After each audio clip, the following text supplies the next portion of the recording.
કેશોદના રંગપુર ગામે યુવતીએ દુષ્કર્મની ફરિયાદ નોંધાવી છે, જેમાં પરિણીત યુવકને તેની પત્ની છૂટાછેડા આપશે તેવા પ્રલોભનો આપી બીજી યુવતી સાથે વારંવાર દુષ્કર્મ આચરતો હોવાનું સામે આવ્યું હતું।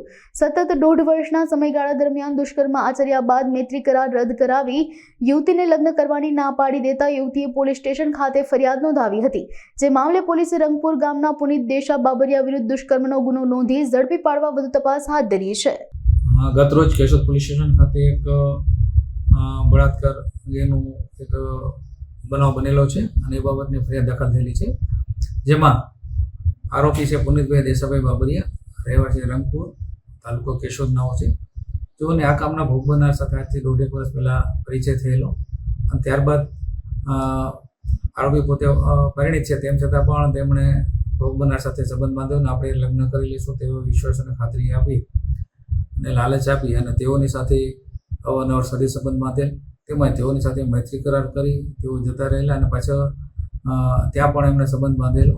ત્યારબાદ ફરી પરત આવી અને મૈત્રી કરાર તોડી નાખી અને લગ્નની વાત કરતા આરોપીએ ફરિયાદીને લગ્ન કરવાની ના પાડી અને તેઓની સાથે આ રીતે છેતરપિંડી કરી, એટલે વિશ્વાસ આપેલો કે લગ્નને તારી સાથે કરશું અને ત્યારબાદ લગ્ન કરવાને ના પાડેલો હોય અને તેઓની સાથે સરી સંબંધ બાંધેલો હોય, જે બાબતની ફરિયાદ ભોગ બનનારે કેશોદ પોલીસ સ્ટેશન ખાતે કરતા કેશોદ પોલીસ સ્ટેશને આ બાબતનો ગુનો દાખલ કરી આગળની તપાસ હાથ ધરી છે। આરોપી વિરુદ્ધ BNSની કલમ 66(2)M તેમજ 69 મુજબની કલમનો ગુનો દાખલ કર્યો છે। એ બાબતે તપાસ ચાલુ છે। એને મને પ્રેમ માં ફસાયું મને, પછી મને મોબાઈલ આપ્યો, પછી કે આપણે કે મૈત્રી કરવા, મેં ના પાડી તો એ મને ધરા લઈને વહી ગયો, તો મેં ભેગા વહી ગઈ ને ભેગી પછી અમે મૈત્રી કરાર કર્યા। પછી અમે પુનિતનગરમાં રાજકોટ વહી ગયા, તો ત્યાં 20-25 દી રહ્યા અમે।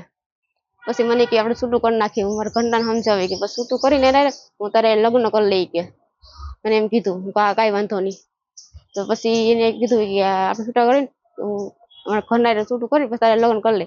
હું કાંઈ વાંધો નહીં, તો મને રાજકોટ લઈ ગયો। તો પછી હું કોને મારે રંગપુર વહી જાઉં, તો મને રંગપુર નથી જાઉં, તો મને રાજકોટ લઈ ગયો।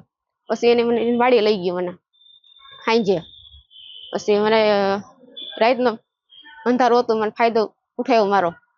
પછી મને કોને મને રંગપુર મૂકી જાય કે તને પાછો કે આપણે રાજકોટ વહી જાય એમ કરી મને લઈ આવ્યો।